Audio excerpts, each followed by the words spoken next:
कि हमारे मुल्क के एक बायानाज वकील कानूनदान असम जफर साहब की किताब है, उसका दिबाचा जरूर पढ़िए। उसके दिबाचा में उसके पेश लफ्ज को असम जफर साहब ने बहादुर शाह जफर रहमतुल्लाह अलैह के साथ एट्रीब्यूट किया है।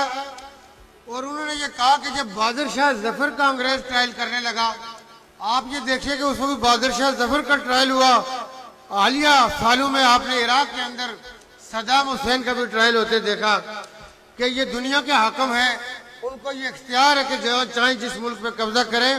और फिर उसके हुक्मरान का कटहरे में लाकर ट्रायल भी वो कर सकते हैं। तो बहादुर शाह जफर का जब ट्रायल किया गया तो उस ट्रायल के अंदर बहादुर शाह जफर को ये कहा गया कि अगर आप वकील करना चाहें तो ये चूंकि एक कानूनी नुक्ता नगाह है, एक कानूनी नैरेटिव है, जिसको असम जफर साहब ने बड़ा खूबसूरती के साथ बयान किया है कि बहादुर शाह जफर ने ना सिर्फ वकील जो अंग्रेज उनको दे रहा था हायर करने से इनकार कर दिया, उन्होंने ये कहा कि मैं अपना मुकदमा खुद प्लीड करूंगा। ये कौन सी जंग है, ये कौन सी साजिश का केस है? ये 1857 की जंग आज़ादी, जिसमें अंग्रेज ने ये केस इसलिए बहादुर शाह जफर के ऊपर बनाया। पहले बहादुर शाह जफर की बूढ़ी माँ जो 90 साल की थी, उसके जरिए बहादुर शाह जफर को तरले किए गए कि दुनिया के सामने शर्मिंदगी न हो, दुनिया के सामने अजीमत न हो, तो आप खुद रिजाइन कर दें। बहादुर शाह जफर ने कहा कि मैं एक लेजिटिमेट रूलर हूँ, मैं एक लेजिटिमेट रूलर अगर तुम्हारे आगे सरेंडर करता हूँ तो इस सब कॉन्टिनेंट ने सारी दुनिया की तारीख मुझे माफ नहीं करेगी। इसलिए बहादुर शाह जफर ने अपना मुकदमा खुद लड़ा, जिसके अंदर असम जफर साहब ये कहते हैं कानूनी नुक्तों से कि जो कानूनी पॉइंट बहादुर शाह जफर ने रेज किए अंग्रेज सरकार के जज के पास, अंग्रेज सरकार के प्रोसिक्यूटर के पास, उसका कोई जवाब नहीं था और उसको इंतहाई शर्मिंदगी उठानी पड़ती थी। वो फिर अगला कोई सब्जेक्ट छोड़ता था। वो कहते हैं कि बहादुर शाह जफर को अल्लाह ने बला की ज़ानत दी थी। प्रोपेगेंडे वाले करने वाले कहते हैं कि बादशाह सोया नहीं उठता था, वो जैतून के तेलों की मालिश कराता था पाँव पे। ये बहादुर शाह जफर का लिखा हुआ जो उनका वहाँ पे बयान किया, जिस तरह उन्होंने मुकदमा लड़ा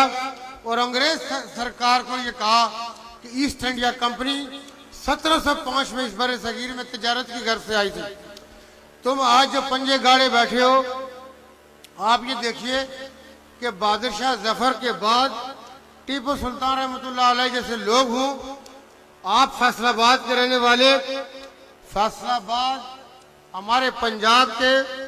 3 बड़े वो जो कमाऊ सबूत है। आपने देखा कि मैं पंजाब कैबिनेट के अंदर भी अल्हम्दुलिल्लाह मुझे कंट्रीब्यूट करने का इत्तेफाक हुआ। सियालकोट हो, फैसलाबाद हो या गुजरांवाला गुजरात, इसमें फैसलाबाद लीड करता हुआ नजर आएगा, क्योंकि टेक्सटाइल के सेक्टर में हमारी जो मेजर एक्सपोर्ट है वो अल्हम्दुलिल्लाह माशाल्लाह फैसलाबाद के हिस्से में आती है। तो मैं इसलिए शऊर के हवाले से ये बात ही कहना चाहूँगा कि अंग्रेज सरकार इस बर्रे सगीर में हम अपनी सादगी, कम इल्मी और जाहिलियत की वजह से, जो मेरे बहुत सारे दोस्त मेरी उम्र से बड़े या मेरी उम्र के होंगे, हमारे गांव देहातों में जो अच्छा लड़ने वाला कुत्ता होता है उसको टीपू कहते हैं। आप ये बताइए ये कुत्ते का नाम टीपू किसने रखा? ये वो अंग्रेज सरकार थी जो दुनिया के सामने चैंपियन भर रही थी, क्योंकि टीपू सुल्तान रोज रोज दुनिया में नहीं आया करते। तो टीपू सुल्तान की बहादुरी, उसकी शजाअत की वजह से ये जो अंग्रेज की लिखवाई गई तारीख है, जो उसकी लिखी गई तारीख है, लोग उठ के आज फखरिया कहते थे फलां डेविड ने ये कहा, फलां माइकल ने ये कहा। हम ये नहीं देखते कि दुनिया के अंदर 22 इनसे ज्यादा 22 कम था। वो आपकी तारीख आपके सामने कैसे रख सकते थे? मैं बाज लोग जो है आज को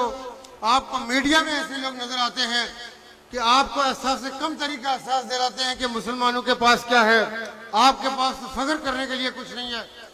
ये मैं समझता हूँ कि ये वो लोग हैं कि जो अद्दी क्वद्दी पढ़ के साफी बन जाएंगे, खुद साख्ता दानिश्वर बन जाएंगे, वो कौमों के यहाँ मायूसी फैलाते हैं। मैंने इस चीज के ऊपर अगर आप तारीख की तरफ पीछे जाएं, आप ये बताइए कि बादशाही मस्जिद जो यहाँ से ज्यादा फासले पे नहीं है, बादशाही मस्जिद के अंदर रखे गए तबर्रकात, ये बताइए कि ये कहाँ से आए,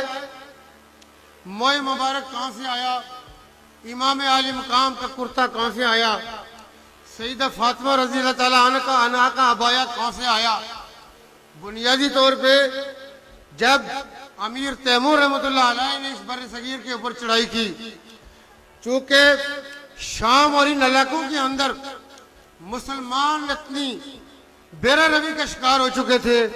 कि अमीर तैमूर की अफवाज ने इन इलाकों को रूंध के रख दिया। और फिर उसने जब इस रीजन की तरफ हमले किए तो आज ये हिंदू जो हमारी बेटियों के सरों से चादरें खींचता है। मैंने परसों कानून साज असेंबली के अंदर ये कहा था कि 1000 साल से इस रीजन के अंदर रहने वालों से